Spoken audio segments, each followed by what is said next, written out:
Hello दोस्तों, debug time course Xamarin form tutorials with Xamarin studio में मैं आप सबको वेलकम करता हूं। प्रीवियस ट्यूटोरियल में हमने डिफरेंट कंट्रोल्स के साथ वर्क करके देखा था। पेजेस, व्यूज़ और लेआउट्स को हमने प्रोजेक्ट में यूज़ करके भी देखा। आज के ट्यूटोरियल में हम देखेंगे कि एक शेयर्ड एप्लीकेशन प्रोजेक्ट और एक पोर्टेबल क्लास लाइब्रेरी दोनों में क्या डिफरेंस है और इन दोनों को हम कब, कैसे और किस लिए यूज़ कर सकते हैं।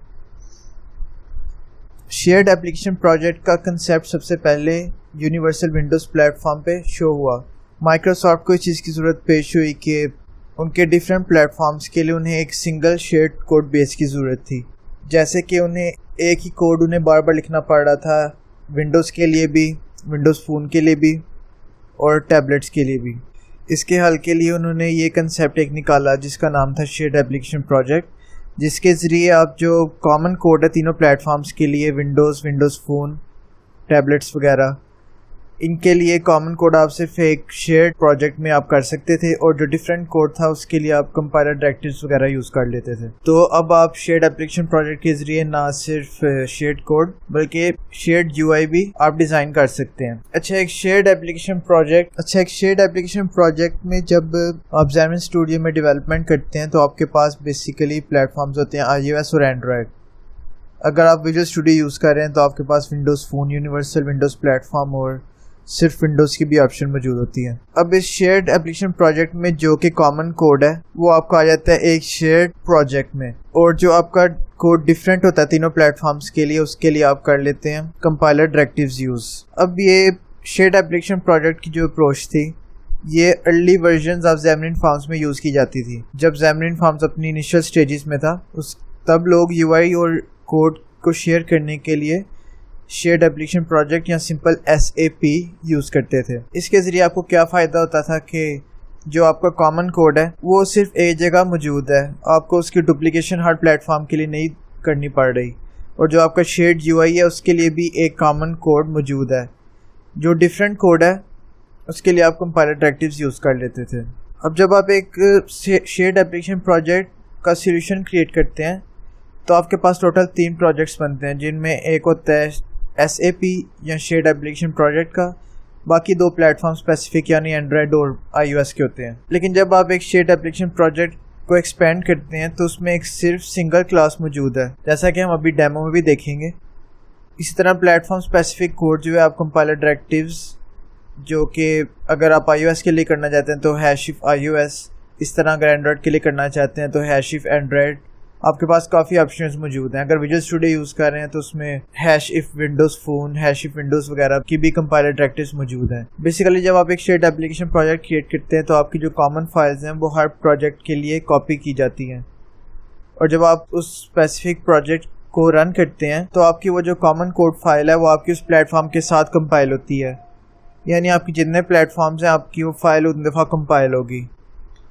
क्योंकि ये एक पुरानी अप्रोच है जो कि ज़ैमरिन फॉर्म्स की इनिशियल स्टेजेस में यूज़ की जाती थी, तो बाद में डेवलपर्स को महसूस हुआ कि इस अप्रोच को यूज़ करते हुए काफ़ी चीज़ें इजी तो हैं लेकिन इसमें कोड का जो है वो घपला मच जाता है, यानी कि उसे मेंटेन करना मुश्किल हो जाता है। आए पहले इसका एक डेमो देखते हैं। हम क्या करते हैं, सबसे पहले ज़ैमरिन स्टूडियो ओपन करते हैं, new solution, forms app, next. Previous projects में हमने पोर्टेबल क्लास लाइब्रेरी को as a shared code base use किया था। इस ट्यूटोरियल में हम यूज़ शेयर्ड लाइब्रेरी करेंगे। अपनी एप्लीकेशन का नाम रखते हैं SAP डेमो, क्रिएट करते हैं। जब आप एक अपना शेयर्ड एप्लीकेशन प्रोजेक्ट क्रिएट करेंगे तो अगर आप उसको एक्सपेंड करें तो आपको सिर्फ एक सिंगल फाइल मिलेगी जो कि एक .cs फाइल है। अगर आप ज़ैमरिन स्टूडियो यूज़ कर रहे हैं तो इस फाइल का नाम हमारे सोल्यूशन नेम से मैच कर रहा होगा, और अगर विजुअल स्टूडियो यूज़ कर रहे हैं तो ये फाइल app.cs के नाम से मौजूद होगी। और अगर इस फाइल को आप ओपन करें तो आप देखेंगे कि इसका कोड हमारी पोर्टेबल क्लास लाइब्रेरी के कोड के साथ बिल्कुल मैच करता है। अब ये हमारा शेयर्ड एप्लीकेशन प्रोजेक्ट जो है बाय इटसेल्फ कंपाइल नहीं होगा, ये कंपाइल होगा इन दोनों प्लेटफॉर्म्स के साथ। मतलब जब हम iOS को सेट एज स्टार्टअप प्रोजेक्ट करेंगे और जब ये बिल्ड होगा तो उस बिल्ड के दौरान हमारी ये SAP demo.cs फाइल भी इसके साथ कंपाइल हो जाएगी। इस तरह अगर हम ड्राइड को सेट स्टार्टअप करते हैं तो ये फाइल हमारी इसके साथ एंड्रॉयड प्रोजेक्ट के साथ हमारी कंपाइल होगी। अब अगर आप इनके रेफरेंसेस में जाएं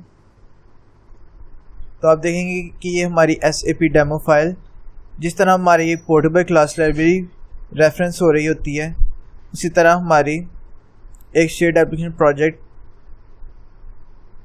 हमारी SAP फाइल भी इस तरह रेफरेंस हो रही होती है।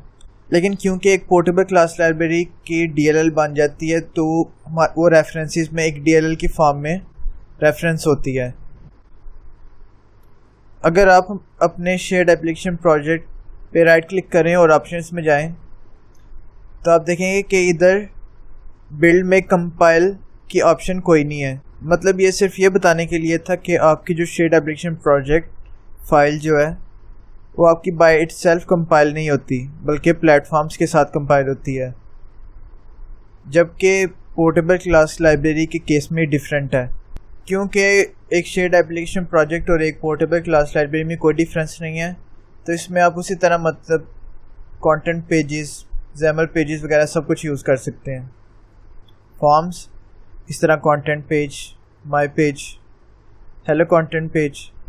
अब क्या करते हैं, अपने रूट पेज में न्यू माय पेज सेलेक्ट कर लेते हैं। मतलब वही जो पोर्टेबल क्लास लाइब्रेरी के केस में हमारी आउटपुट थी, आप उस तरह सारा कोड यूज़ कर सकते हैं। तो क्या करते हैं कि अपने माय पेज में हम डिफरेंट प्लेटफॉर्म्स के लिए कोड ज़रा डिफरेंट करते हैं। हम क्या करेंगे कि अगर आप iOS पे मतलब ये पेज आप शो करवा रहे हैं तो आपको शो हो hello to Xamarin Forms from iOS। Android platform पे अगर आप वही पेज शो करवा रहे हैं तो आपको show hello from Xamarin Forms in Android. तो हम क्या करते हैं कि कंपाइलर डायरेक्टिव्स यूज़ करते हैं, #if। अच्छा, जब आपने प्लेटफॉर्म स्पेसिफिक करना है तो उसके लिए आपको 2 अंडरस्कोर पहले iOS और 2 अंडरस्कोर बाद में यूज़ करना पड़ेंगे। इसके बाद जब आपका प्रोजेक्ट अब iOS पे रन होगा तो आपका शो होगा hello to Xamarin Forms from iOS #elif। और अगर आप एंड्रॉयड यूज़ कर रहे हैं तो आपको टेक्स्ट में क्या लिखा हुआ नज़र आ जाएगा, हेलो टू Xamarin। अच्छा देखें, जब आप कंपाइलर डायरेक्टिव्स यूज़ कर रहे हैं तो आपका कंपाइलर आपको मतलब शो भी करवा रहा है। मतलब अभी मैंने एक एंड्रॉयड प्रोजेक्ट सेलेक्ट किया हुआ सेट स्टार्टअप, तो उसने एक एंड्रॉयड प्रोजेक्ट के लिए टेक्स्ट को हाईलाइट कर दिया है। मतलब अभी मैं जब रन करूँगा प्रोजेक्ट को तो मुझे शो होगा स्क्रीन पे hello to Xamarin Forms from Android. और अगर मैं यही करता हूँ, iOS को सेट स्टार्टअप प्रोजेक्ट करता हूँ, तो मेरे लिए iOS वाला पार्ट हाईलाइट हो जाएगा। तो हम क्या करते हैं कि एंड्रॉयड को सिलेक्ट करते हैं सेट स्टार्टअप और देखते हैं क्या ये काम करता है। ये प्लेटफॉर्म स्पेसिफिक आपका कोड हो गया।